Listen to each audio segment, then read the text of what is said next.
Kendati pada musim peralihan ini, hujan masih mengguyur wilayah Sumsel hingga menyebabkan banjir di sejumlah daerah.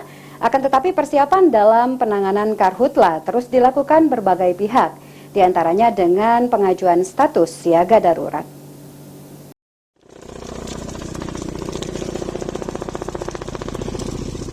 Kendati pada musim peralihan ini, hujan masih mengguyur wilayah Sumsel hingga menyebabkan banjir di sejumlah daerah.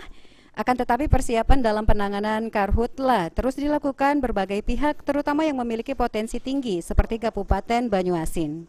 Diterangkan oleh Kepala Pelaksana Kalaksa BPBD Banyuasin, Alpian, sebagai salah satu kabupaten dengan potensi karhutla yang tinggi, saat ini sudah siap mengajukan status siaga darurat.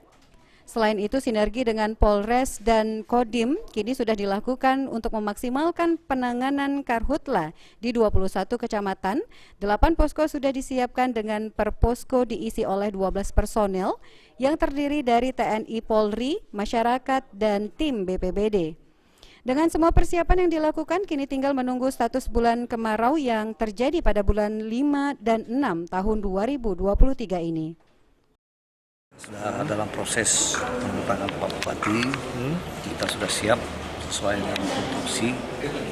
Kami bekerjasama dengan Pak Kapolres, Pak Dandim. Kita sudah menyiapkan mengantisipasi karhutla ini 8 posko di Banyuasin, 21 kecamatan, di-cover dengan 8 posko.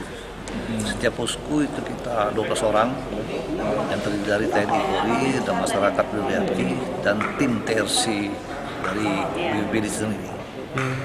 Armada juga kita sudah lengkap, tinggal lagi kita melihat status musim kemarau ini, sudah dijelaskan. Sementara itu, Kalaksa BPBD Sumsel Iriansyah menyampaikan terkait status siaga darurat karhutla di Sumsel sendiri sudah diajukan dan tinggal menunggu dikeluarkan. Namun sebelum hal tersebut, kini potensi bencana lain seperti banjir dan banjir yang terjadi di Sumsel juga masih perlu ditangani. Status siaga kita karhutla kemarin sudah dinaikkan belum, Pak? Ya sudah, nanti mungkin sudah keluar mungkin, tapi kita ini lagi ya. Siaga, Pak. Sudah status siaga ini, Pak? Ya makanya transisi seperti ini kan tidak ada masalah situasi dengan banjir bandang, banjir, dan karhutla. Dua sisi yang harus kita semua antisipasi ya. Oke. Sandi Pratama, PAL TV.